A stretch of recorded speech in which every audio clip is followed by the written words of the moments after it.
ગરુડ પુરાણનો 5મો અધ્યાય। આવા અધ્યાય સાંભળવા માટે અમારી ચેનલને સબસ્ક્રાઈબ કરી દેજો, લાઈક કરી દેજો, કોમેન્ટ કરી દેજો અને મિત્રોમાં શેર પણ કરી દેજો, જેથી તેમને પણ ગરુડ પુરાણ વિશે માહિતી મળે। તો 5મો અધ્યાય ગરુડ પુરાણનો ઋષિઓના એ પૂછવા પર કે દુષ્ટ કર્મોથી મનુષ્ય કેવી રીતે છુટકારો મેળવી શકે છે, શૌનકજી બોલ્યા, હે મુનિ, આ ગરુડ પુરાણ સાંભળીને જે મનુષ્ય કર્તવ્ય બોધ થાય છે, કોઈ પણ શ્રેષ્ઠ ઉપદેશની પૂર્તિ માટે હંમેશા સત્પુરુષોમાં સંગ કરવો અને અસત્પુરુષોનો સંગ ત્યાગ કરવો જોઈએ। જે પોતાનું અને અન્યોનું સાચું હિત કરે એને જ બંધુ સમજવા જોઈએ, જેમાં સારા ગુણ અને વિચારો જોવામાં આવે છે અને જે ધર્મની ભાવના રાખે છે તેમજ સાચું જીવન જીવે છે। જેનું ધન નષ્ટ થઈ જાય છે તે ઘર બાર ત્યાગીને તીર્થ સેવન માટે ચાલ્યો જાય છે, પણ જે સત્ય અને ધર્મથી ભ્રષ્ટ થઈ જાય છે તે તો રારવ નરકમાં જ જાય છે। જે કોઈને વચન આપીને તેનું પાલન નથી કરતા, જે ચુગલીઓ કર્યા કરે છે, જૂઠી સાક્ષીઓ આપે છે, મદપાન એટલે દારૂ પીએ છે, જે બધા નરકને ઘોર કષ્ટદાયક વેતરણી નદીમાં નિવાસ કરે છે, કોઈના ઘરમાં અગ્નિ લગાવવાવાળા, ઝેર આપવાવાળા, ખુદ દાન કરીને પછી તેનું અપહરણ કરવાવાળા વ્યક્તિ પણ વેતરણીમાં મહાકષ્ટ મેળવે છે। જે કૃપણ છે, નાસ્તિક છે, શુદ્ર સ્વભાવવાળા છે, હંમેશા ક્રોધ કરતા રહે છે, ખુદ પોતાને જ વાતને પ્રમાણ બતાવવાવાળા, અત્યંત અહંકારી, કૃતધર્મી, વિશ્વાસઘાતી છે, તે બધા વેતરણી નદીમાં દીર્ઘકાળ સુધી નરકીય સ્થિતિમાં પડ્યા રહે છે। આ સાંભળીને ઋષિઓ કહ્યું કે હે સુતજી, તમે અમને લોકોને એ બતાવો કે એવા કયા દેવ છે જેમનું ધ્યાન કરવું જોઈએ। આ જગતનું સર્જન, પાલન, સંહાર કરવાવાળા કોણ છે? પરમ પૂજ્ય એ દેવનું સ્વરૂપ કેવું છે? આ જગતમાં સ્વર્ગ કયા પ્રકારથી માનવામાં આવે છે? તે સર્વોપરી વિરાજમાન સર્વેશ્વર કયા વ્રતો દ્વારા પરમ પ્રસન્ન તેમજ સંતુષ્ટ થાય છે અને કયા યોગથી પ્રાપ્ત કરી શકાય છે? સર્વેશ્વરમાં કયા કયા અવતાર હોય છે અને કયા પ્રકારથી એમને વશ વગેરેથી ઉત્પત્તિ થયા કરે છે? શારેય વર્ગો અને શારેય આશ્રમોના પ્રવર્તક કોણ છે? આના પર શૌનકજીએ વ્યાસ અને બ્રહ્માનો સંવાદ સંભળાવ્યો। વ્યાસે બ્રહ્માજીથી કહ્યું હતું કે બ્રહ્મને પહેલાં હરિભગવાને બધાથી મહાન અર્થવાળા ગરુડ પુરાણને દેવોથી સાથે શિવજીને કેમ સંભળાવ્યું હતું? ત્યારે બ્રહ્માજીએ વ્યાસથી કહ્યું, એક વખત હું સમસ્ત દેવોની સાથે લઈને કૈલાસ પર્વત પર ગયો હતો, ત્યાં પર મેં પરમપદના ધ્યાનમાં સ્થિત ભગવાન રુદ્રદેવના દર્શન કર્યા હતા। અમે એમને નમસ્કાર કરીને એમને પૂછ્યું કે ભગવાન શંકર, તમે કયા દેવનું ધ્યાન કરી રહ્યા છો? કેમ કે તમારાથી પર તો અન્ય કોઈ દેવ નથી। મારા આ પ્રશ્નનો ઉત્તર રુદ્રદેવ આપતા કહ્યું હતું કે હું એ પરમાત્મા વિષ્ણુનું ધ્યાન કર્યા કરું છું, જે બધું જ પ્રદાન કરવાવાળા, સર્વત્વ ગમન કરવાવાળા, સમસ્ત પ્રાણીઓના હૃદયમાં સ્થિત અને સર્વ સ્વરૂપ છે। હે પિતામહ, ભસ્મથી સંપૂર્ણ શરીરને મલ કરીને માથા પર જટા ધારણ કરવાવાળા મારા એ જ ભગવાન વિષ્ણુને આરાધના કરવામાં પ્રવૃત્ત છું। સમસ્ત ભૂલોના પ્રભુ ભગવાન નારાયણ છે, એમના મણિઓની જેમ આ સંપૂર્ણ વિશ્વમાં સ્થિત રહ્યા કરે છે અને તેઓ જ આ સૃષ્ટિના ગુણભૂત થઈને પ્રવેશ કરે છે।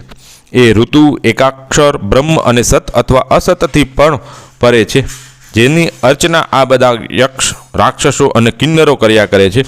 અગ્નિ જેમનું મુખ છે, દેવલોક જેમનું મુખાગ્ર છે, આકાશ, નાભી, ચરણ, ક્ષિતિ, ચંદ્ર, સૂર્ય જે પરમાત્માના બંને નેત્રો છે, હું એ જ દેવનું સતત ધ્યાન તેમજ ચિંતન કર્યા કરું છું।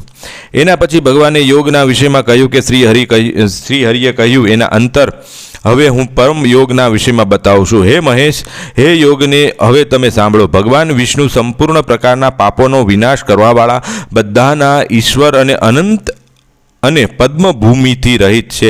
તેઓ જ વાસુદેવ, જગન્નાથ અને બ્રહ્માત્મા છે।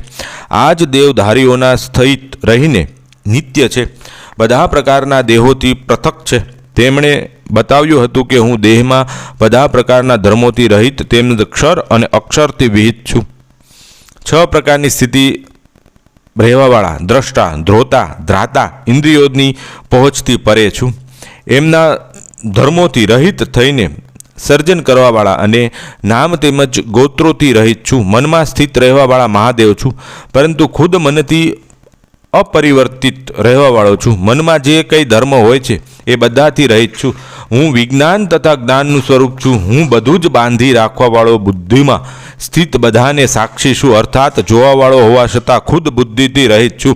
જે લોકો પોતાના મનમાં આવું ધ્યાન કરીને યોગ કરે છે તેઓ પરમ પદને પ્રાપ્ત થાય છે.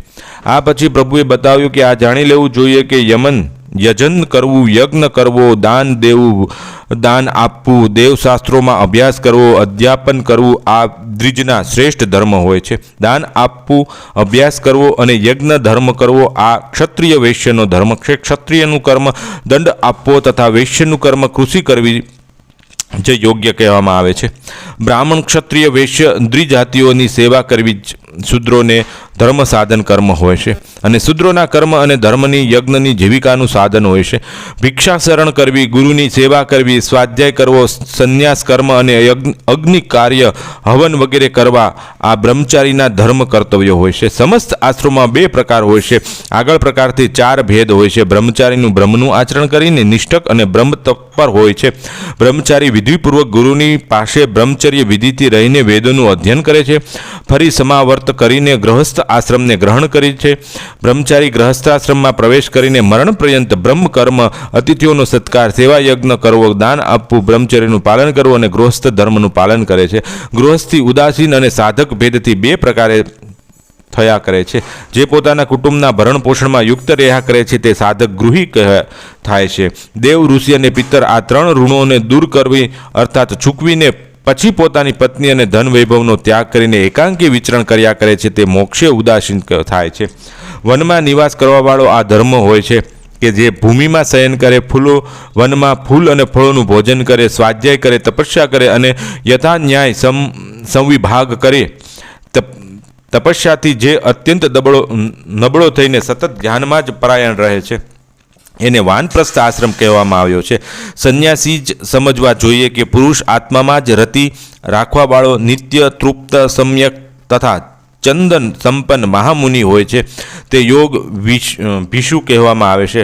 ભિક્ષા માગીને શાસ્ત્ર વાંચવું તથા વેદનું જ્ઞાન, મૌન વ્રત ધારણ કરવું, તપસ્યા, વિક્ષેપ રૂપથી ધ્યાન લગાવવું અને સારી રીતે જ્ઞાન તેમજ વૈરાગ્ય રાખવું આ જ ભિક્ષુકનો ધર્મ કહેવામાં આવ્યો છે. એમનું પાલન કરવાથી પરમપદ મળે છે. સંન્યાસી 3 પ્રકારના હોય છે. કેટલાક તો જ્ઞાન સંન્યાસી હોય છે, અર્થાત જ્ઞાન બળથી હૃદયમાં બધાનો પૂર્ણ ત્યાગ ભાવ રાખવાવાળો છે. બીજો વેદ સંન્યાસી હોય છે અને ત્રીજો કર્મ સંન્યાસી હોય છે. યોગ પણ 3 પ્રકારના હોય છે. ભૌતિક યોગ, ક્ષત્ર યોગ, ત્રીજો યોગી મૂર્તિ સમન્વય, અત્યાંદ્રય શ્રમી યોગી અને પ્રથમ ભાવ હોય છે.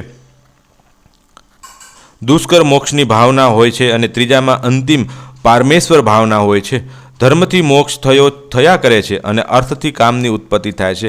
આ રીતે વૈદિક કર્મ પ્રવૃત્તિપરક અને નિવૃત્તિપરક 2 પ્રકારના હોય છે. જે જ્ઞાન કર્મ થાય છે તે નિવૃત્તિ પર થાય છે અને જે યુક્તિ તેમજ દેવપરક કર્મ હોય છે તે પ્રવૃત્તિ કર્મ કહેવામાં આવે છે. સતત ક્રિયાવાળા બ્રાહ્મણોનું પાલન ન્યાય કહેવામાં આવ્યું છે. સંગ્રામોમાં પલાયન ન કરવાવાળા પ્રાણીઓને ઇન્દ્રનું સ્થાન આપવામાં આવ્યું છે. પોતાના ધર્મનું અનુવર્તન કરવાવાળો વૈશ્ય મારુત સ્થાન હોય છે. પરિચર્યામાં હંમેશા સંલગ્ન રહેવાવાળો શૂદ્રને ગાંધર્વ સ્થાન આપવામાં આવ્યું છે. અને એની આગળ હું અન્ય સ્થાનોના વિષયો બતાવું છું. સપ્ત ઋષિઓનું સ્થાન, વનમાં રહેવાવાળા યાત્રીઓનું સ્થાન હોય છે જે યતસ્થિત થાય છે અને ન્યાય કરવાવાળા તથા ઉધ્વ રહેતા હોય છે. તે આનંદ બ્રહ્મ સ્થાન છે જ્યાંથી ફરી મુનિ પુનરાવર્તિત થયા નથી કરતા. યોગીઓના વ્યોમ સંજ્ઞાયુક્ત પરમાક્ષર અમૃત સ્થાન હોય છે અને આનંદમય તથા પરમ સ્થાન છે જ્યાંથી તેને ફરી માનવનું કોઈ પણ રૂપ પુનરાવર્તન આ સંસારમાં નથી થતું. 8 અંગોના વિશેષ જ્ઞાનથી મુક્તિ થયા કરે છે અને હું સંક્ષિપ્તમાં બતાવું છું, એને સાંભળો. અહિંસા વગેરે 5 યમ હોય છે. પ્રાણીઓની કાયિક, શારીરિક, વાચિક અને માનસિક હિંસાનું ન કરવું અહિંસા કહેવામાં આવી છે. ભૂતોનું હિત કરવાવાળા ભાવ જ સત્ય હોય છે. બીજાની વસ્તુ ન ગ્રહણ કરવી અસત્ય છે. મૈથુન ન કરવું બ્રહ્મચર્ય હોય છે. સમસ્ત વસ્તુઓનો પરિગ્રહ ન કરવો તે ત્યાગ છે. સત્ય વગેરે 5 નિયમ હોય છે. બાહ્ય અને આભ્યંતરના ભેદ 2 પ્રકારથી હોય છે. વિચાર, સત્ય તેમજ સંતોષ છે. તપસ્યા ઇન્દ્રિયોનો નિગ્રહ, સ્વાધ્યાય મંત્રોનો જાપ છે. પ્રાણાયામ હરિનું ભજન છે. પદ્મ વગેરે આસન છે. વાયુ પણ વિજય પ્રાપ્ત કરી લેવો જ પ્રાણાયામ હોય છે. મંત્રના ધ્યાનથી સંપન્ન થાય છે તે પરમ કહેવામાં આવે છે. આ પ્રકારથી તે 2 તેમજ 3 પ્રકારના હોય છે. પૂરણ કરવાથી તે પૂરક થાય છે. નિશ્ચલ થવાથી કુંભક અને રેશકથી રેશક કહેવામાં આવે છે. 12 માત્રાઓવાળા લઘુ પ્રાણાયામ હોય છે અને 24 માત્રાવાળા દીર્ઘ પ્રાણાયામ હોય છે. આ 36 માત્રાઓથી યુક્ત પરમ શ્રેષ્ઠ પ્રાણાયામ હોય છે. પ્રાણ રોકવાને જ પ્રત્યાહાર કહે છે. બ્રહ્માત્મ ચિંતન કરવાને ધ્યાન કહે છે. મનની વૃત્તિને ધારણા કહેવામાં આવે છે. હું જ બ્રહ્મ છું આ પ્રકારની અંતઃસ્થિતિ કરી લે છે તે બ્રહ્મની સ્થિતિને પ્રાપ્ત થઈ જાય છે. એને જ સમાધિ કહેવામાં આવે છે. હું આત્મા છું, બ્રહ્મ પર છે અને તે સત્ય તેમજ જ્ઞાન સ્વરૂપ તથા આનંદ છે. બ્રહ્માનું વિજ્ઞાન જ આનંદ બનશે અને ફક્ત તત્વમસી છે. હું બ્રહ્મ છું. હું શરીર વગરનો અને ઇન્દ્રિયોથી રહિત છું. હું મન, બુદ્ધિ, અહંકાર વગેરેથી શૂન્ય છું અને જાગૃત, સુષુપ્તિ વગેરેથી યુક્ત એને જ જ્યોતિ સ્વરૂપ છું. હું શુદ્ધ બુદ્ધિયુક્ત સત્ય તેમજ આનંદ રૂપને પ્રાપ્ત સાધનાનો ચરમ છું અને આ રૂપમાં હું આત્મ સ્વરૂપ અદ્વિતીય છું. આ જે આદિત્ય પુરુષ છે તે હું જ અખંડિત છું. આ પ્રકારથી સ્વયંને ધ્યાન કરવાવાળા બ્રાહ્મણ આ સંસાર મહાબંધનથી વિમુક્ત થઈ જાય છે. એના પછી 14 મુનિઓના વિષયમાં પૂછવા પર હરિએ કહ્યું કે હવે અમે 14 મુનિઓ વિષયમાં બતાવીએ છીએ અને તેમને સુખ વગેરેને બતાવીએ છીએ. પહેલાં સ્વયંભૂબ મનુ થયા હતા તથા અગ્નિ, ધાદી એમના પુત્ર થયા હતા. મરીચી, અત્રિ, અગિરા, પુલ્યસ્ત, પુલહ, ઋતુ અને મહાન તેજવાળા વિશિષ્ટ આ 7 ઋષિવૃંદ છે. જાખ્યા, અભિતાખ્ય, શુક્ર તથા યામ અને 12 ગણ આ બધાને સોમપાશી કહેવામાં આવ્યા છે. આમના શત્રુ વિશ્વભુક, વામ, દેવેન્દ્ર, વાષ્કલી થયા હતા. તે દૈત્ય ભગવાન વિષ્ણુ દ્વારા ચક્રથી માર્યો ગયો હતો. તેના અનંત સ્વરો શિષ મનુ થયા હતા અને તેમનું પુત્ર મંડલેશ્વર, ચૈત્રક, વિનત, વિદ્યુત, રવિ, બૃહદ ગુણ અને મહાન બળ તથા પરાક્રમવાળા હતા. ઉર્જ, સ્તંભ, પ્રાણ, વૃષભ, નિશલ, દંડભોગી અને અર્વવીર તથા 7 ઋષિઓ બતાવવામાં આવ્યા છે. 12 તુષિત કહેવામાં આવ્યા છે. વારાવત બતાવવામાં આવ્યા છે. આ રીતે આ ગણના પૂરી થાય છે. દેવોના ઇન્દ્રિય વિપસ્વિત હતા અને તેઓ શત્રુ પરુકૃત્સ્વ હતો. ભગવાન મધુસૂદને હાથીના રૂપે તેને માર્યો હતો અને ઔંતક મનુના પુત્ર ઓજ, વર્ષુ, વિનિત, સુકૃત, સુમિત્ર, સુવલ, સૂચિ, દેવદેવાધૃત તથા મહોત્સવ મુખ્ય રુદ્ર હતા. અને મનંતવરમાં રથોજા, ઉદ્વબાહુ, ચરણ, અન્ય, મુનિ, સલ્પા અને શક્ર આ સપ્તર્ષિ બતાવવામાં આવ્યા છે. વસવર્તી, સમધાભાન, શિવ, સત્ય, પ્રવર્તન અને 5 દેવગણ બતાવવામાં આવ્યા છે. એ બધા 12 હતા. એક સ્વશાંતિ નામે ઇન્દ્ર હતા અને એક શુક્ર પ્રલબ્ધ નામધારી દાનવ હતા. આ દાનવોને મત્સ્યનું સ્વરૂપ ધારણ કરવાવાળા હરિ વિષ્ણુએ નષ્ટ કર્યા હતા. વાસન નામના મનુના પુત્ર જનાર્દન, નિર્ણય, નવખ્યાયી, નૃપદ્રીપ, ભૃતવ, વિનિક્ષિપ્ત, અવહુકમ, કધી, પ્રસ્તતલા, કૃતબંધુ, કત હતા. અને જ્યોતિધાયા, ધુષ્ટ, કાવ્યા, ચૈત્ર, ચૈત્રાગ્નિ, હેમક આ 7 મૂર્તિ બતાવવામાં આવ્યા છે. સુરંગા, સ્વધિંગ, હરિ હતા અને દેવતાઓના 4-5 વંશક ગુણ થયા હતા. તેમનું સ્થાન પ્રમુખ હતું. એમના ઇન્દ્રિય શિવ અને તેમના શત્રુ ભીમરથ કહેવામાં આવ્યા છે. ભગવાન હરિએ કુર્માવતાર ધારણ કરીને, કાચબાનો અવતાર ધારણ કરીને ભીમરથ અસુરનો વધ કર્યો હતો. રેવક મનુના પુત્ર મહાપ્રાણા, સાધક, વન બંધુ, નિરમિત્ર, પ્રત્યંગ, વરાહા, સુરી, દ્રઢવ્રત અને કેતુ શૃંગ થયા હતા. હવે આ પ્રમાણે મનવંતરમાં ઋષિઓનું વર્ણન કરીએ છીએ. એમાં દેવશ્રી, વેદબાહુ, ઉદ્ધવ, હિરણ્ય, રોમા, પ્રજન્ય, સત્યનામા અને સ્વધામ હતા. અભૂત, રજન, દેવસ્વમેઘ, વૈકુંઠ અને અમૃત આ 4 વેદોના ગણ કહેવામાં આવ્યા છે. આ ગણોમાં 14 શૂર હતા. તેમના પ્રતાપવાન વિદ્યુ ઇન્દ્ર થયા હતા. તેમનો શત્રુ શાંતાસુર થયો હતો અને દૈત્યને હંસરૂપ ધારી ભગવાન વિષ્ણુને નષ્ટ કર્યા હતા. હવે અમે સાક્ષવ મંતવર વિષયમાં બતાવીએ છીએ. સાક્ષુક્ષ મનુમાં પુત્ર ઉરુ, પુરુ, મહાબલ, સતધ્રમ, તપસ્વી, સત્યબાહુ, કૃતિ, અગ્નિ, વિષ્ણુ, અરિરાત, સુદમન તથા નય થયા હતા. એમાં જ હિવિસ્વાન, સુતનુ, શ્રીમાન, સ્વધાન, વિરજ, અભિમાન, સહિષ્ણુ અને મધુશ્રી ઋષિગણ બતાવવામાં આવ્યા છે. આ બધા ઋષિગણ પૂર્વવર્તી પરંપરામાં આવ્યા છે. આમાં આર્ય, પ્રસૂતા, ભાવ્યા, લેખા અને પૃથુકા દેવોના 5 ગણ કહેવામાં આવ્યા છે. એમના મનોજવ ઇન્દ્ર હતા અને ઇન્દ્રનું શત્રુ મહાભુજ, મહાકાળ થયા હતા. ભગવાન હરિએ એનો વધ લોકોના ધારણ કરવાવાળા અશ્વનું સ્વરૂપ ધારણ કરીને કર્યો હતો.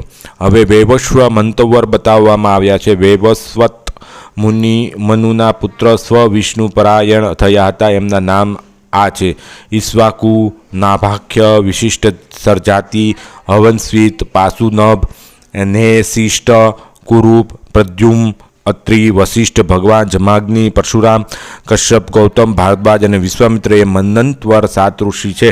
આ ક્રમમાં 40 મરુણો કહેવામાં આવ્યા છે અને આદિત્ય, વસુ અને સાધ્ય આ 3 દ્વાદશક ગણ હતા તથા 11 રુદ્ર થયા હતા અને 8 વસુ હતા. અશ્વિની કુમાર પણ બતાવવામાં આવ્યું છે તથા 10 વિશ્વ દેવતાઓનું પણ વર્ણન કરવામાં આવ્યું છે.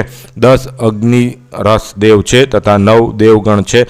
તેમાંના તેજસ્વ નામવાળા ઇન્દ્ર થયા હતા અને એમનો શત્રુ હિરણાક્ષ દૈત્ય હતો.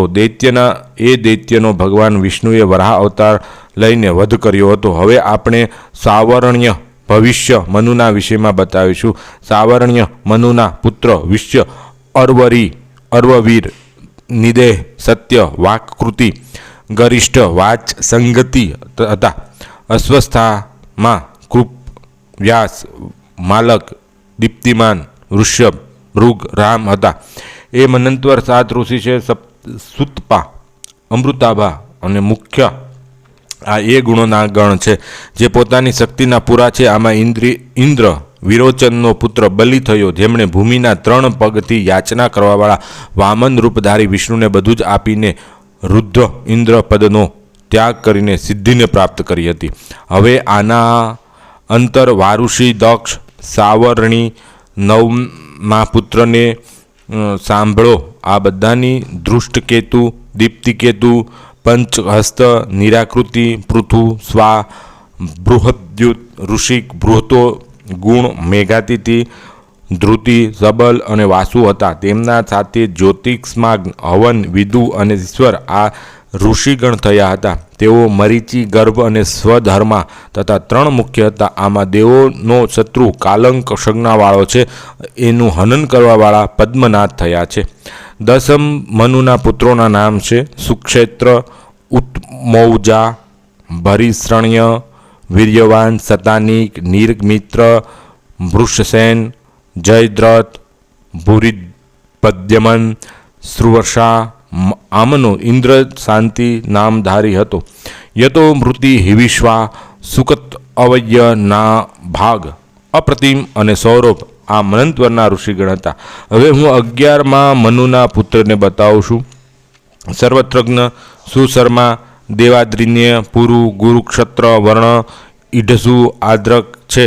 હવિષ્યામી, હવિષ્ય, વરુણ, વિશ્વ, બિસ્ત્રાર, વિષ્ણુ અને અગ્નિ ત્રેજા આ 7 ઋષિ છે. વિહગમ, કામગમ, નિર્માણ ઋષિ અને ઐક્ય ઋષિ એમના ગણ છે. ઋષિ ઇન્દ્ર છે. 10 ગ્રીવ એના શત્રુ છે. આ રીતે આમને વિશાળ પરંપરા છે. હવે દક્ષ પુત્ર મનુના 12 પુત્રોનું શ્રવણ કરો. એમના નામ છે: દેવવાન, ઉપદેવ, દેવ, શ્રેષ્ઠ, બિઠુરથ, મિત્રવા, મિત્રદેવ, મિત્રબિંદુ, વીર્યવાન, મિત્રવા, પ્રવાહ આ બધા દક્ષ પુત્રો મનુના પુત્ર છે. તપસ્વી સુતપા, તપોભૃતિ, તપોરતિ, પી ધ્રુત, ધ્રુત અને અન્ય આ તપોધન 7 ઋષિ છે. સધર્મા, સુતપા, હરિ, રોહિત અને સુરારી આ ગણ છે અને પ્રત્યેક પાછે દક્ષ ગણ છે. ઋતધામા ભદ્ર ઇન્દ્ર છે અને એમની પાસે શત્રુતારક નામનો દૈત્ય છે. શંકર હરિ ભગવાનને કાર્તિકેય થઈને તેનું હનન કર્યું. હવે 13માં રોષ્ય મનુના પુત્રને જાણી લો, હું એમને અહીંયા બતાવું છું. એમના નામ ચિત્ર છે, વિચિત્ર, તપોધર્મ, રથ, ધૃતિ, સુનેત્ર, ક્ષેત્રભૃતિ, ધર્મટ, દ્રઢ, ધૃતિમાન, અયય, નિશારૂપ, નિરુત્સુ, નિર્માણ અને તત્વદર્શી આ 7 ઋષિ બતાવવામાં આવ્યા છે.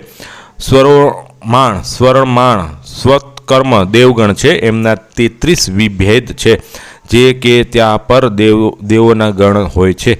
એમના આરાધ્ય દેવસ્તી ઇન્દ્ર છે અને ઇન્દ્રના શત્રુ ઇષ્ટિમ નામનો દાનવ છે. આ દાનવનું અમે માધવ મયુરનું સ્વરૂપ ધારણ કરીને હનન કર્યું.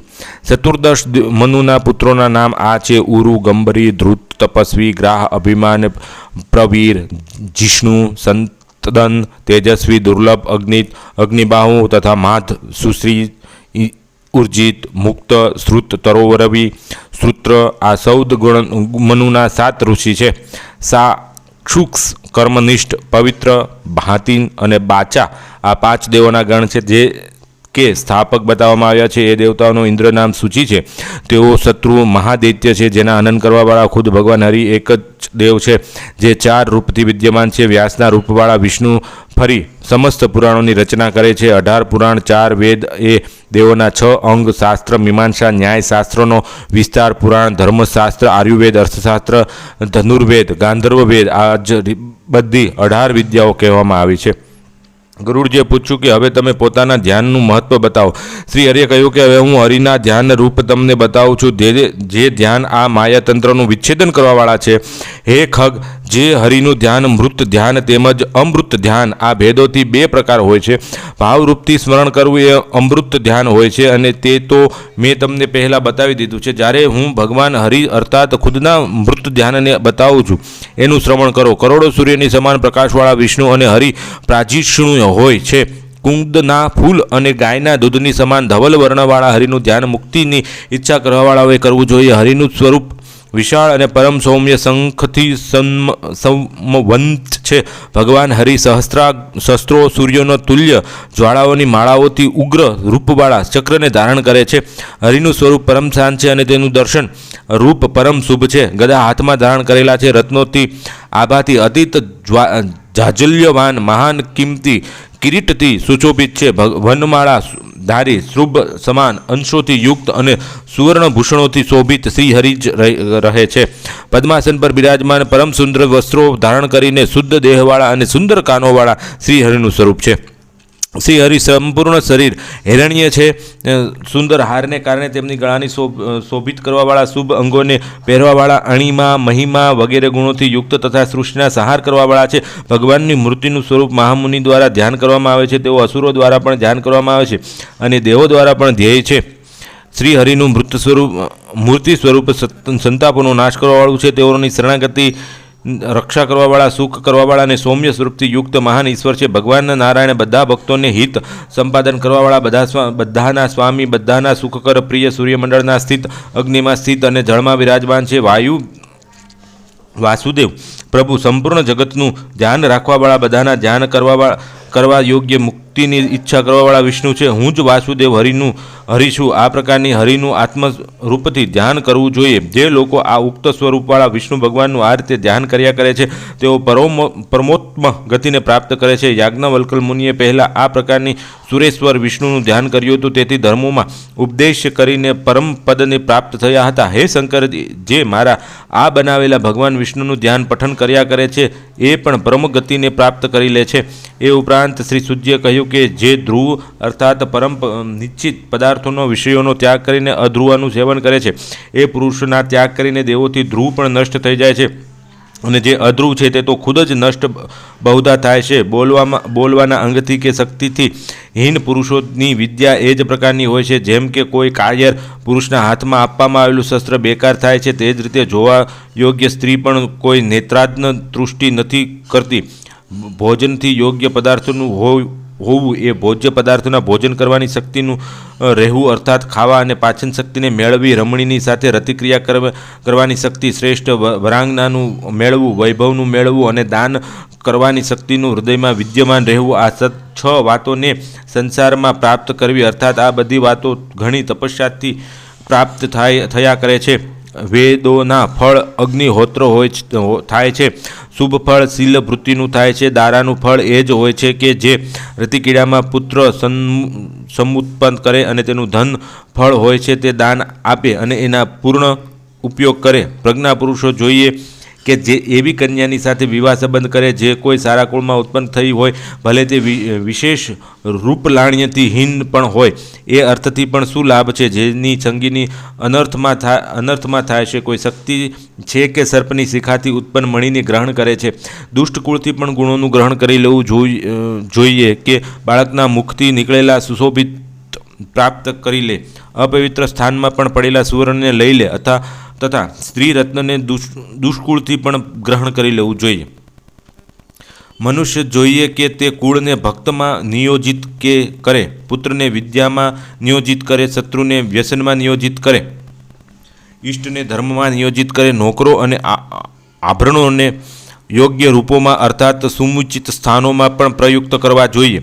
પુષ્પમાં સત્વભક્તની જેમ મનસ્વીની 2 ગતિ થયા કરે છે, કાં તો સમસ્ત લોકોમાં મસ્તક પર આ રહે અથવા શૌર્યથી પતિત થઈને જીવનમાં જ પતિત થઈ જાય છે. કાનના ભૂષણથી સંગ્રહણ કરવામાં યોગ્ય મણી જો પગમાં બાંધી દેવામાં આવે છે તો શું મણી ત્યાં શોભિત થશે?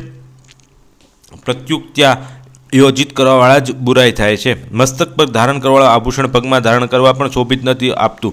ચૂડામણીને જો પગમાં ધારણ કરે તો તેનાથી શોભા ફરક નથી પડતો, પરંતુ ધારણ કરવાવાળાની મૂર્ખતા પ્રગટ કરે છે.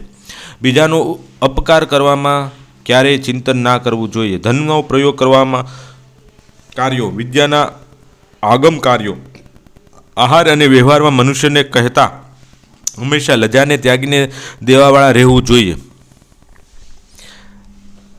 જે સ્થાન પર ધન સંપન્ન પુરુષ, ક્ષોત્રિય, રાજા, નદી પર કે જ્યાં વૈદ્ય ના હોય ત્યાં ક્યારેય ના રહેવું જોઈએ. લોક, યાત્રા, ભય, લજ્જા, દક્ષિણા અને દાન, શીલતા આ 5 જ્યાં પર વિદ્યામાન ના હોય ત્યાં પણ તો એક પણ દિવસ રહેવું ના જોઈએ. સમયનો જ્ઞાત, જ્યોતિષ, શાસ્ત્રીય, રાજા, નદી અને સાધુ આ 5 જે સ્થાન પર ના હોય ત્યાં ના રહેવું જોઈએ. જ્યોતિષ, ક્ષત્રિય, રાજા, નદી કે સાધુ.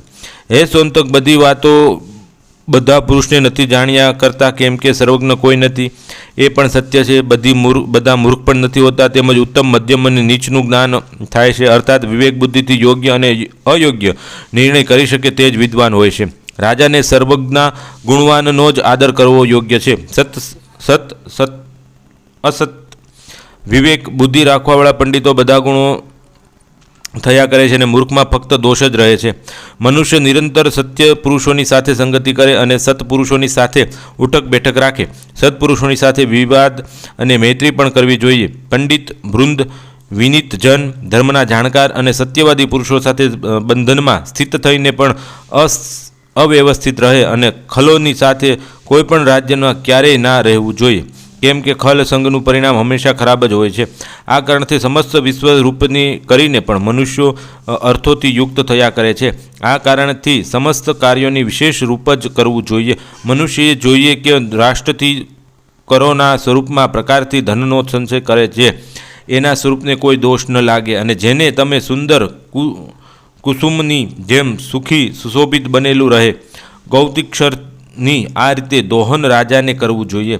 ઝાડ પર મધુની ઝાડ અને શુક્લ પક્ષમાં ચંદ્રમા તથા રાજાનું દ્રવ્ય થોડું થોડું કરીને જ વધારી શકો છો. પરમ પ્રશસ્ત કર્મમાં પ્રવૃત્ત રાખે છે એવા નિવૃત્તિ ભાવવાળા પુરુષ માટે ગ્રહ જ તપોવનમાં તુલ્ય હોય છે. રાગથી નિવૃત્ત અને સત્કર્મ જ સાચા પુરુષોના મુખ્ય લક્ષણ છે. સત્યથી ધર્મની રક્ષા કરવામાં આવે છે, યોગથી વિદ્યાની રક્ષા કરવામાં આવે છે. ભાગ્યનો નાશ થવાથી સંપદાનો ક્ષય થાય છે. ઉપભોગ કરવાથી ક્યારેય પણ સંપત્તિનો નાશ નથી થતો. વિપ્રોના ભૂષણ ફક્ત વિદ્યા, પૃથ્વીનું ભૂષણ નૃપ, આકાશનું ભૂષણ ચંદ્રમા અને શીલ બધાનું ભૂષણ છે. ચંદ્રમાની સમાન સુંદર બધા પાંડવ ભીમસેન અને અર્જુન વગેરે અત્યાધિક સુરવીર, સત્ય પ્રતિજ્ઞાવાળા, દીવકર શરીરવાળા અને શાશ્વત કેશવ ભગવાનથી રક્ષિત પણ પરંતુ દુષ્ટ ગ્રહોના ફેરમાં અસ્થિત થઈને જંગલોમાં ભટકી ગયા અને પરવસતા સ્થિત થઈ ગયા હતા. ભિક્ષાવૃત્તિ પણ એમને કરવી પડી હતી. આથી એ જાણ થાય છે કે ભાગ્યના બદલવામાં કોઈ સમર્થ નથી હોતું.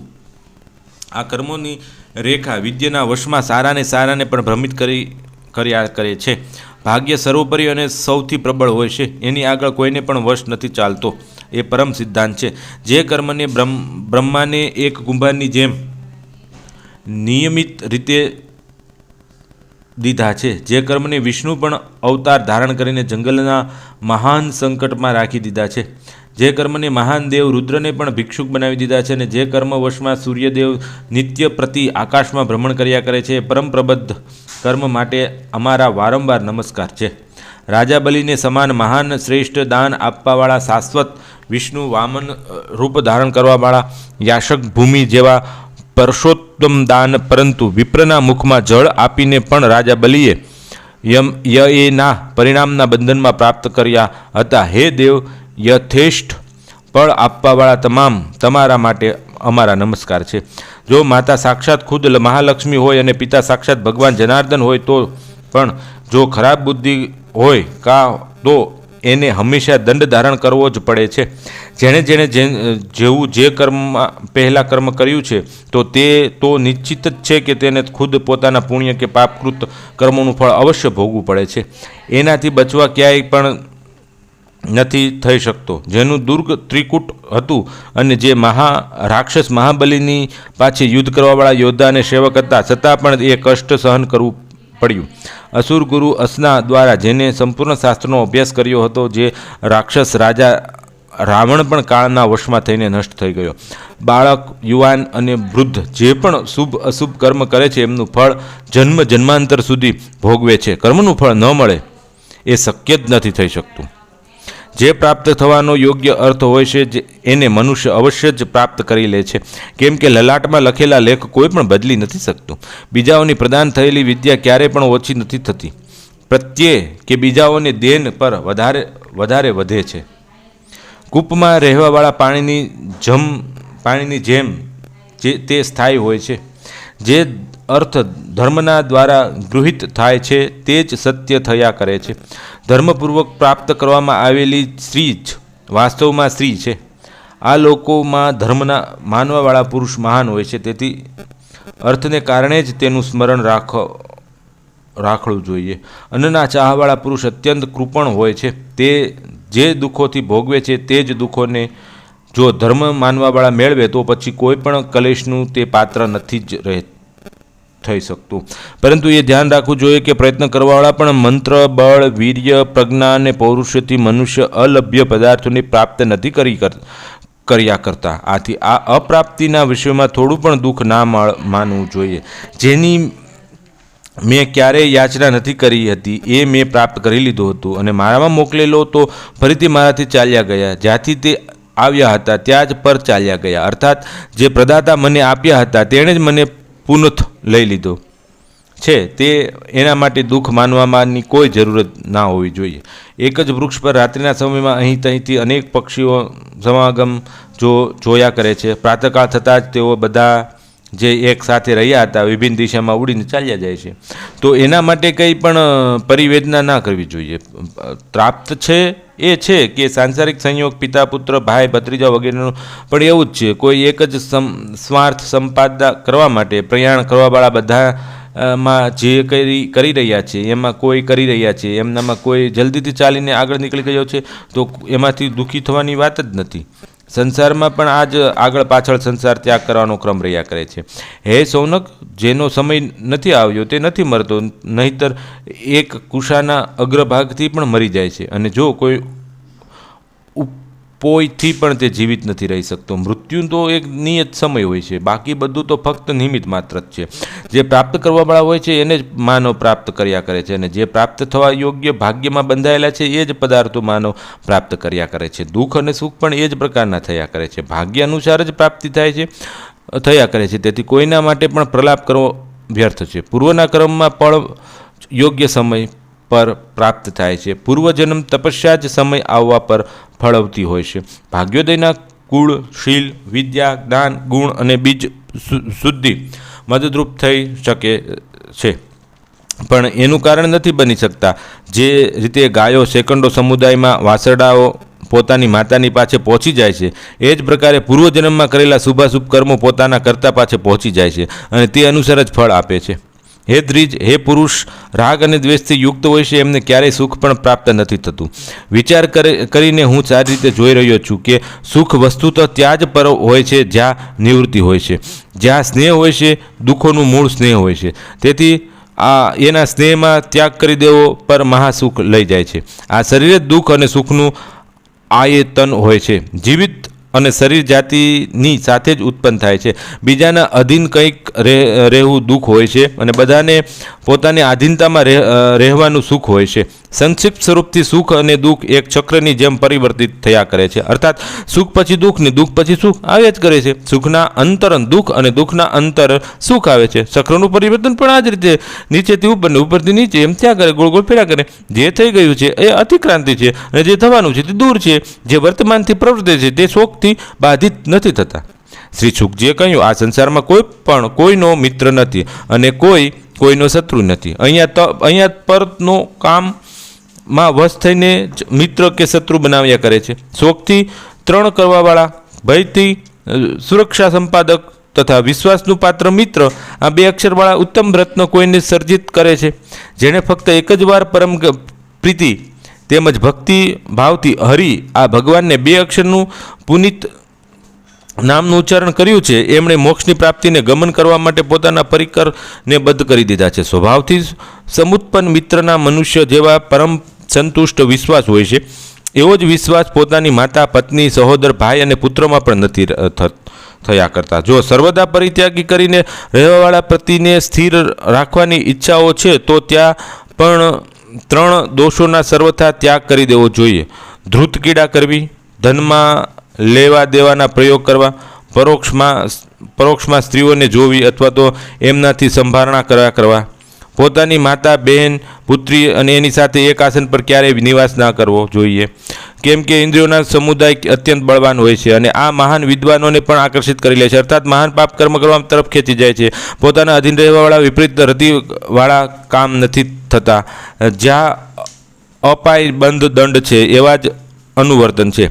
હે સોનક, એક તો ક્ષણ માત્રનો સમય નથી મળી શકતો, બીજું એકાંત સ્થળનું મળવું મુશ્કેલ હોય છે, ત્રીજું પ્રાર્થના કરવાવાળો પુરુષ ન મળે તો જ સ્ત્રીના સ્ત્રીત્વની રક્ષા થઈ જાય છે. નહીંતર જો આ ત્રણેય વાતો સુલભ થઈ શકતી હોય તો પછી નારીઓનું સતીત્વ બચી શકવું મહા મુશ્કેલ જ હોય છે. એક પુરુષ તો તે નિત્ય પ્રતિ સેવન કર્યા કરે છે તો પણ તે શીતમાં અન્ય પુરુષનું સેવન કરવાની રુચિ બની રહ્યા કરે છે. પુરુષોની પ્રાપ્તિ ન થવાથી જ નારી પતિવ્રતા રહ્યા કરે છે. એક પુરુષ તો તે નિત્ય સેવન કર્યા કરે છે તો પણ તેના ચિત્તમાં અન્ય પુરુષનું સેવન કરવાની રુચિ બન્યા કરે છે. પુરુષોની પ્રાપ્તિ ન થવાથી નારી પતિવ્રતા રહ્યા કરે છે. માતા મદનની આતુર જે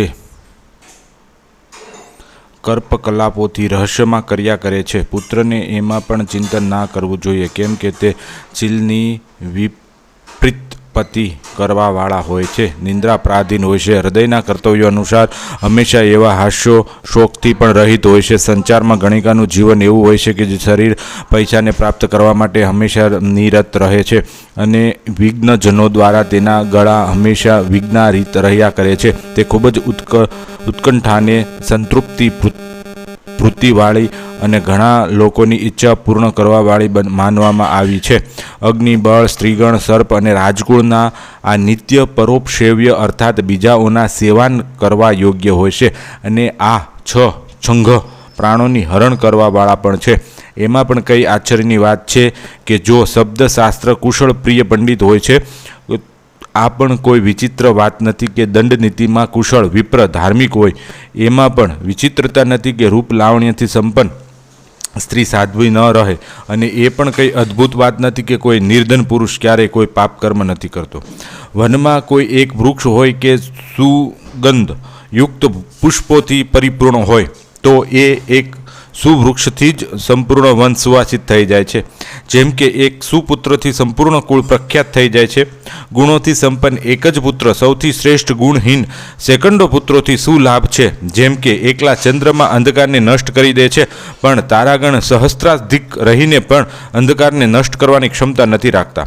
પુત્રનું લાલન 5 વર્ષની અવસ્થા સુધી કરવું જોઈએ. એના પછી એને થોડા સારા ખરાબનું ભાન થઈ જાય છે. 6 વર્ષથી 10-15 વર્ષ સુધી દાટ ફટકારથી અને સુમાર્ગ પર લાવો.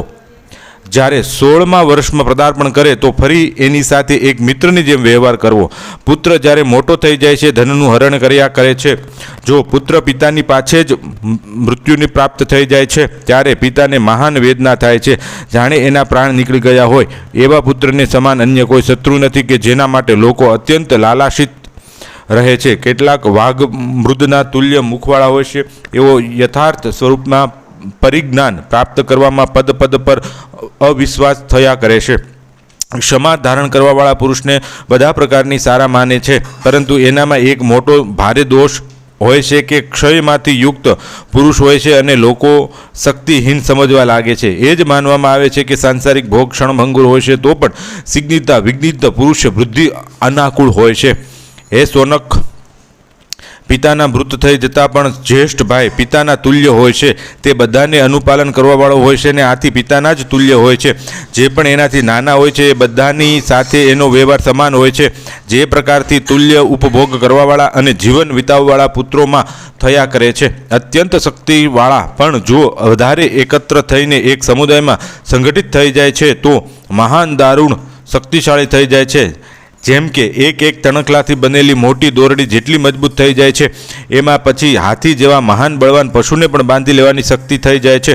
બીજાના ધનનું અપહરણ કરીને જે પરી એનું દાન કર્યા કરે છે, એનું દાન આપવાવાળા પુરુષ નરકનો ગામી થાય છે. હકીકતમાં એ દાનનું દાન એ જ ફળ હોય છે.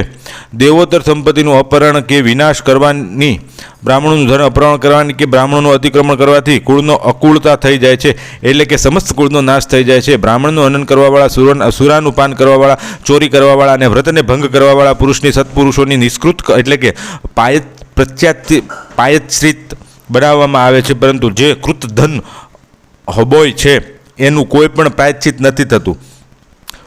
કરેલા ઉપકાર ન માનવાવાળા પુરુષને કૃતજ્ઞ કહેવામાં આવે છે. શુદ્ર અને ભૃસલી અદ્રાના સ્વામીને અહીંના દેવગણ અને પિતરગણ ભોજન નથી કર્યા કરતા. જે પત્ની દ્વારા જીતેલો હોય, અર્થાત પત્નીના જ જેના પર પૂર્ણ પ્રભાવ હોય અને જેની પત્ની કોઈ ઉપપતિ ઘરમાં રહે છે, એને ત્યાં પણ દેવ પિતર અસંતુષ્ટ થઈને ભોજન નથી કર્યા કરતા.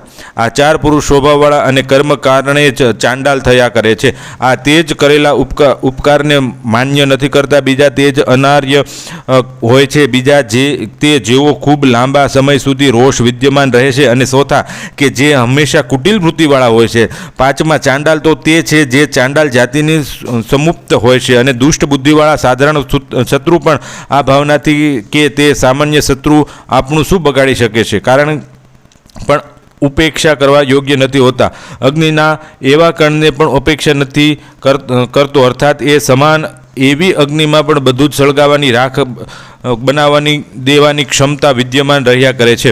નવી ઉઠેલી અવસ્થામાં જેનાથી સ્વાભાવિક રૂપથી ક્યારેય અશાંતિ થયા જ નથી કરતી તે પુરુષ શાંતિથી યુક્ત રહે છે. તે જ વાસ્તવમાં શાંતિ પ્રકૃતિવાળો પુરુષ હોય છે, એવો મારો વિચાર છે. જ્યારે ઉંમર ઢળતી જાય છે તો સંપૂર્ણ શરીર ધાતુ ક્ષીણ થતી જાય છે. એમાં તો બધાને શાંતિ આવી જ જાય છે, કેમ કે કોઈ પણ પ્રકારની શક્તિ રહ્યા જ નથી કરતી. હે વિપ્ર, જે રીતે માર્ગના બધાના ચાલવાનો અધિકાર હોય છે, એવી જ રીતે સ્ત્રીનો ભોગવવાનો પણ બધાનો અધિકાર હોય છે. શરીર ધાતુઓના વશમાં રહેવાવાળું અને ચિત્ત અધાન જ થયા કરે છે. જ્યારે ચિત્ત જ નષ્ટ થઈ જાય છે તો સંપૂર્ણ ધાતુઓ પણ નાશને પ્રાપ્ત થાય છે. આ ચિત્તને હંમેશા રક્ષા કરવી જોઈએ. જ્યારે ચિત્ત સ્વસ્થ રહે છે તો ધાતુઓ પણ શરીરમાં ઉત્પન્ન થઈને સબળ થઈને સમર્થ થાય છે. સુતજીએ કહ્યું, દુષ્ટ સ્વભાવની પત્ની અને કુત્સંગિત મિત્ર તથા ખરાબ રાજા તેમજ કુપુત્ર, ખરાબ કન્યા અને ખરાબ દેશ દૂરથી જ ત્યાગી દેવો જોઈએ. હવે વર્તમાન કળયુગનો પ્રભાવ બતાવે છે. આ યુગ એવો છે કે એમાં ધર્મ તો એવો ચાલ્યો ગયો છે કે ક્યાંય પણ નામ નજરે જ નથી પડતું. તપ પણ સમયમાં નષ્ટ થઈ ગયું છે, એટલે કે તપસ્યા કોને કહે છે એ પણ કોઈ નથી જાણતું. સત્ય નો નામ માત્ર ને પણ કળયુગમાં ક્યાંય છે જ નહીં. સત્યતા કોઈ વસ્તુ છે, એની સત્તા તેમજ મહત્તાને કોઈ નથી જાણતું. સમસ્ત ભૂમિઓનો ભોગ એવો છે કે એમાં એવી ઉપજ હોવી જોઈએ કે ક્યાંય પણ નથી હોતી. મનુષ્ય બહુધા બધા કપટનો વ્યવહાર રાખવાવાળો છે. જે બ્રાહ્મણ લોકો છે તે ખૂબ જ વધારે બતકબના થઈ ગયા છે, અર્થાત ચંચળતાથી પૂર્ણ છે. કળયુગમાં મનુષ્ય સ્ત્રીઓના વશમાં રહ્યા કરે છે. સ્ત્રીઓ વધારે ચંચળ છે. નીચ જાતિના મનુષ્ય ઉન્નતિશીલ થઈ ગયા છે. તેઓ મનુષ્ય પરમ ધન્ય તેમજ ભાગ્યશાળી છે, જે પોતાને જીવન લીલા સમાપ્ત કરીને મરી ગયા છે. આ કળયુગમાં સમયમાં એ મૃત્યુને પ્રાપ્ત થવાવાળા દેશના ટુકડાઓમાં વહેંચાઈને જવાવાળી ભગતાને જોઈ રહી છે અને ના કુળનો ક્ષયને જ જુએ છે. બીજાઓમાં પોતાના ચિત્તને રમાડવાવાળા દારાઓને ખરાબ વ્યસનોમાં ફસાયેલા પુત્રોને પણ તેઓ મરી જવાને કારણે નથી જોઈ રહ્યા. કુપુત્રમાં નિવૃત્ત નથી હોતી અને જે કુપત્ની છે તેમાં રતિ પણ કેવી રીતે થઈ શકે છે. કુમિત્રમાં વિશ્વાસ નથી હોતો અને ખરાબ રાજ્યમાં જીવન કેવી રીતે રહી શકે. બીજાનું અન્ન, બીજાનું જન, બીજાની પથારી, બીજાની સ્ત્રી, બીજાના ઘરમાં નિવાસ, આ ઇન્દ્રની પણ સ્ત્રીનું હરણ કરવાવાળા કાર્યો છે. વાતચીતથી, શરીર સ્પર્શથી, સંગમથી, સાથે ભોજનથી, સાથે શયનથી અને સાથમાં ગાયનથી મનુષ્યમાં પાપનું સંક્રમણ કરે છે. સ્ત્રી વધારે રૂપલાવણ્યમાં હોવાથી નષ્ટ થઈ કરે છે. ક્રોધથી તપસ્યાનો નાશ થાય છે. ક્રૂર પ્રચારથી ભાગ અને શૂદ્રના અન્નથી શ્રેષ્ઠ નૃજનો નાશ થઈ જાય છે. એક જ આસન પર સ્થિત રહેવાથી, એક જ પથારી પર સુવાથી, એક જ સાથે બેસીને ભોજન કરવાથી, પતિના સાહચર્ય થવાથી અર્થાત મળી જવાથી, અધકચરા ઘડાના બીજા ઘટમાં જળ નાખવાની જેમ એકબીજાના પાપનું સંક્રમણ થયા કરે છે. લાડ પ્રેમ કરવાવાળા પણ દોષ ઉત્પન્ન થઈ ગયો કરે છે.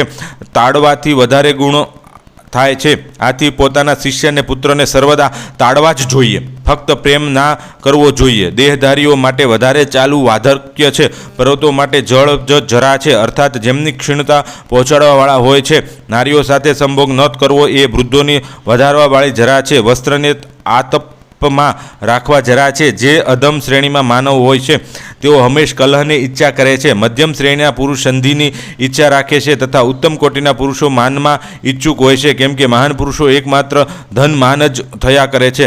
માન જ અર્થનું મૂળ છે, કેમ કે મહાન માનની પ્રાપ્તિ માટે અર્થની ઈચ્છા જ થયા કરે છે. જો માન છે તો પછી એનો હોવાનો અર્થથી શું પ્રયોજન છે?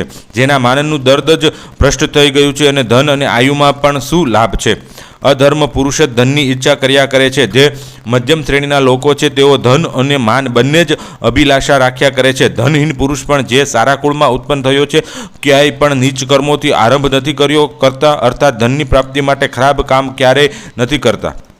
વનમાં સિંહનો ક્યારેય કોઈએ અભિષેક નથી કર્યો, એટલે કે એને કોઈએ પણ વનના રાજ્યનો રાજા નથી બનાવ્યો, પરંતુ પોતાના પૌરુષને કારણે જ વનના જીવોનો રાજા બની ગયો છે.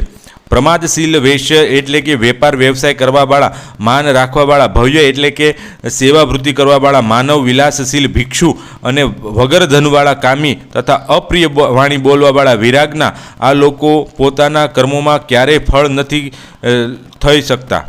સફળ નથી થઈ શકતા. દાનશીલ પુરુષ દરિદ્ર હોવું, અર્થસંપન્ન પુરુષનું કુપર્ણ હોવું, પુત્ર આજ્ઞાકારી ન હોવો, દુષ્ટ પુરુષની સેવા કરવી, બીજાના અપકાર કરવામાં મૃત્યુ થઈ જવું, આ 5 દુષ્ચરિત્ર થયા કરે છે.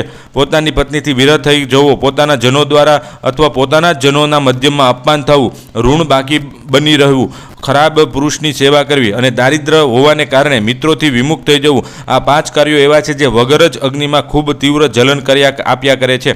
આમ તો મનુષ્યને સહસ્ત્રો પ્રકારની ચિંતાઓ, ખાંડાની ધાર દ્વારા અપમાનનું હોવું, પત્નીનું ભૂખ્યું રહેવું, પત્નીને પોતાના વિષમાં વિરક્ત રહેવું અને સહજ અપરાધ હોવું, પુત્ર વંશગત હોવો, અર્થોપાર્જન કરવાવાળા, વિદ્યાના પોતાની પાછે રહેવું, રોગનું ન હોવું, સજ્જન પુરુષોની સંગતનું રહેવું, પત્નીનો પ્રેમ અને પોતાના વશમાં રહેવું, આ 5 કારણ એવા છે જે દુઃખના મૂળનો ઉદ્વરણ કરવાવાળા હોય છે. હરિણ, માતંગ, પતંગ, ભૃંગ અને મીન, આ 5 ઇન્દ્રિયોના કારણે મરે છે. હરિણ શ્રવેન્દ્રિય અધીન થઈને વાદ્યના સાંભળવામાં આવે ખોવાઈ જાય છે કે ચિકારી અને મારી નાખે છે. માતંગ મધોન્મત્તથી, પતંગ દીપકથી, જ્વાળ પણ પ્રેમ કરવાથી, ભદ્ર પુષ્પરાજના આસ્વાદથી અને મીન ગંધાકર્ષણના મૃત્યુનો ગ્રાસ થાય છે. એ બધામાં એક એક ઇન્દ્રિયનું આકર્ષણ મોતના મોહમાં નાખી દીધા કરે છે. તો જે માનવ પોતાની બધી ઇન્દ્રિયો અર્થાત પાંચેયને આધીન થાય છે કે કેમ નથી મરણ યોગ્ય હશે. જેમ જેમ મનુષ્ય કલ્યાણથી પોતાની વૃદ્ધિ કર્યા કરે છે તેમ તેમજ તેની બધી જગ્યાએ લોકોમાં પરમપ્રિય થઈને સંબંધ કર્યા કરે છે. આ જગતી તલમાં મનુષ્ય લોભ, પ્રલોભ અને વિશ્વાસ આ ત્રણેયમાં નાશને પ્રાપ્ત થાય છે. આથી લાભ ના કરવો જોઈએ, પ્રમાદ બેપરવાઈ ના કરવી અને દરેક એકનો વિશ્વાસ પણ ક્યારેય ના કરવો જોઈએ. ભયથી ત્યાં સુધી ડરવું જોઈએ જ્યાં સુધી ભય આપણાથી દૂર રહે છે અને આપતો જ નથી. જ્યાં ભય નજીક આવી જાય છે અને તીવ્ર રૂપ ધારણ કરી લે છે તો પછી એકદમ નિડર થઈને તેની સક્ષમ સ્થિત થઈને તેની પ્રતિક્રિયા કરવી જોઈએ. ઋણનું બાકી રહી જવું, રોગનો કેટલોક અંશ બચી જવો અને અગ્નિના કેટલાક થોડોક એવો ભાગ રહી જવો પછી વારંવાર વધીને ઉગ્ર રૂપ ધારણ કરી લીધા કરે છે. આથી આ ત્રણેય વસ્તુઓને બિલકુલ સમાપ્ત જ કરી રહેવું જોઈએ. જેવો પણ વ્યવહાર ખરાબ સારો કરે છે એનો જવાબ પણ એવો જ વ્યવહારથી આપવો જોઈએ. જો કોઈ હિંસાપૂર્ણ વ્યવહાર કરે તો તેની સાથે પ્રતિહિંસા જ કરે છે. જે સમક્ષમનો તો પરમપ્રિય ભાષણ કરવાવાળો હોય એની પાછળ કાર્યને નષ્ટ કરી દેવાવાળા કરતા હોય છે. એવા માયાથી પરિપૂર્ણ શત્રુની જે મિત્રનો ત્યાગ જ કરી દે.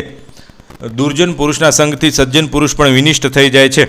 જે રીતે સ્વસ્થ જળને પણ કિચડથી મેલું કરી દેવામાં આવે છે એવી જ રીતે સાધુ પ્રવૃત્તિ પણ દુષ્ટ પ્રવૃત્તિથી મળીને ખરાબ થઈ જાય છે. જેનું ધન દ્વિજા માટે હોય છે તે પણ સારી રીતે ભોગ કરવામાં સુખ પ્રાપ્ત કરે છે. જે દ્વિજાના ઉપભોગથી બાકી રહે છે તે જ ભોગની વસ્તુ થયા કરે છે. બુદ્ધિમાન એ જ પુરુષ છે જે કાર્ય પાપ કર્મ નથી કરતું. પ્રશંસા હકીકતમાં એ જ છે જે પીઠ પાછળ કરવામાં આવે અને ધર્મ એ જ છે જે કોઈ દંભ વગર કે દેખાવ વગર કરવામાં આવે. વૃદ્ધ પણ એમને ના કહેવા જોઈએ જે ન્યાયસંગત ધર્મની વાતો નથી કરતા.